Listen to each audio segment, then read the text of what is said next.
Roscoe had at least 32 bookies calling the office. Each had a code name for the name of their book. Each averaged over 200 different number combinations. No bookies called in sheets lower than $300 every day. Since Roscoe's tax free payouts to the lucky winners were 6 to 1 odds, players could bet as much as their wallet or their credit with the bookies would allow. Because of because at 6:45 when Lucy was ordered to ask the computer if there are any overloads, the computer would print out the numbers that were loaded, meaning that number combination was drawn. If it hit or failed, then Roscoe would be bankrupt. That's when Sally would step in. Her duty was to make a list of the loaded numbers and how much their house could cover. She would then deduct that amount, and what was left over had to be called out to houses bigger than theirs that could cover any bet. The only thing that troubled Persephone about the system was that, sure, the computer was accurate enough, but was she? The other girls who were working the phones just spoke to Lucy casually yesterday, and today were ducking in from time to time to turn in their number sheets from the calls that were coming in. The first girl back was Beulah. When Persephone met all the girls yesterday, she had pretty much summed up that none seemed up to her standards as far as hanging partner, but they seemed all right enough. All but Beulah. Yesterday, the other girls acted as though they were halfway scared of Beulah. If Beulah was on the phone and someone said Pete too loud, Beulah would yell out, "Can't you see I'm on the goddamn phone?" And everyone would get real quiet. Persephone just sat back and observed, glad that she wouldn't have direct contact with Beulah unless Lucy initiated it, since she'd be on the computer. But she could tell Beulah was the kind of person that was never hugged and told "I love you" as a child. Her gruff manner reminded Persephone of a bulldagger more than anything else.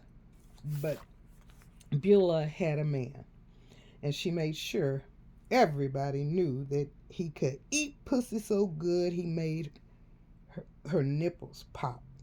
Whatever that means, Persephone had thought yesterday when Beulah shared that with everyone who had gathered at the front door to leave. They saw her boyfriend pull up in his red Trans Am with the volume on, his sound system turned up so loud that it sounded like a parade was in front of the building. "Why are you typing like that?" Beulah questioned, pointing her "fuck you" finger at the keyboard on Lucy's lap. "It's my comfortable typing position," Lucy answered, not looking up from the page she was working on. "Shit, 'cause your big ass too fat." Yeah, Beulah answered. She let out a big laugh and went charging out the door saying, "Hey y'all, hey y'all." Here we go, Persephone thought to herself. She knew from experience that if she didn't nip this shit in the bud immediately, she'd spend the next 9 months being dissed. Persephone placed the keyboard down on the computer desk. She struggled briefly to get out of her seat and struggled even more to keep control her temper, which was slowly reaching a boiling point.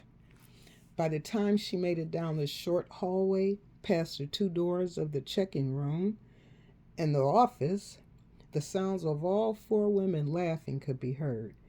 Beulah had her back to Persephone and didn't see or hear her coming. "That fat bitch got stuck trying to..." Beulah was on a Def Jam roll of dissing. Persephone used her weapon of choice for a situation like this, her voice. "Hell yeah, I'm fat. What the fuck? You blind? But hey, fat, I can do something about it. But Beulah, what the fuck you gonna do about your no chin, fake gold wearing, need to take a good douche funky ass?" Persephone blared, with her chest heaving and the required facial scowl in place. Beulah turned around slowly, and the look that locked with Persephone's eyes made Persephone think to herself, oh, shit.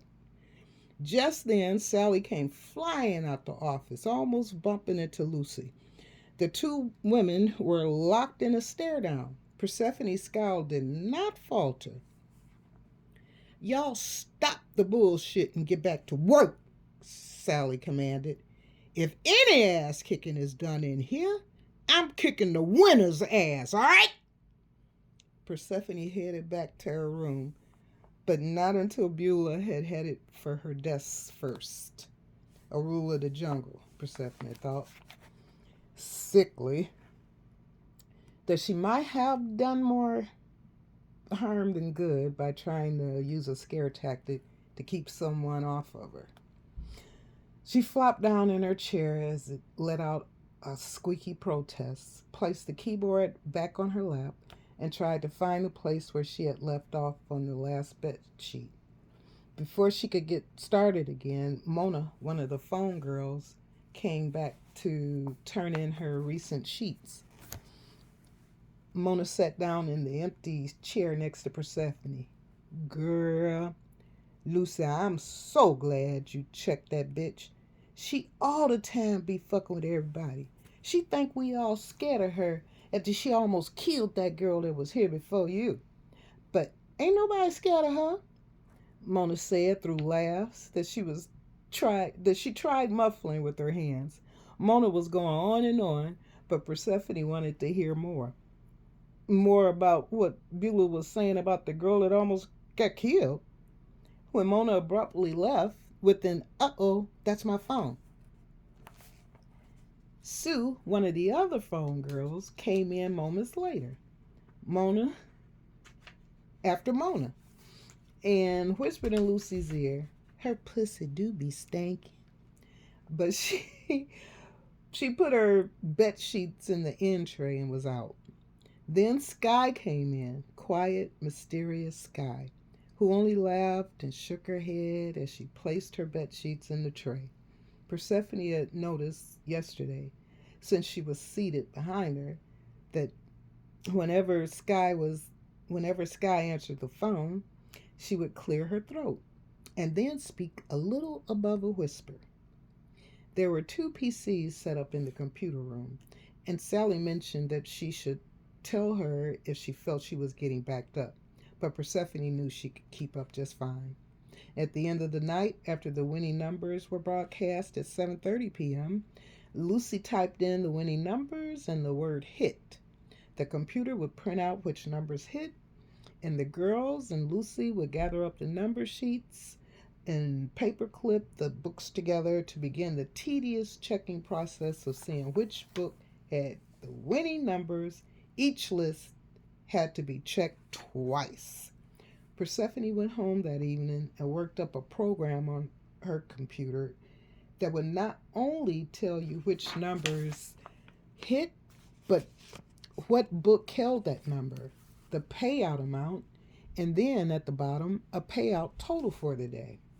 Persephone didn't mention this to Roscoe until a week later when she asked him, wouldn't it be nice if... Shit, this here's good enough.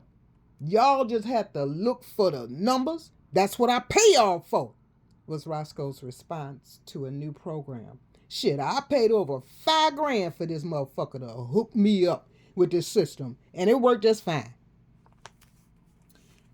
If you can have a printout with the hit number already showing with the book that it hit, then you would cut down on the hours and have a more accurate reading.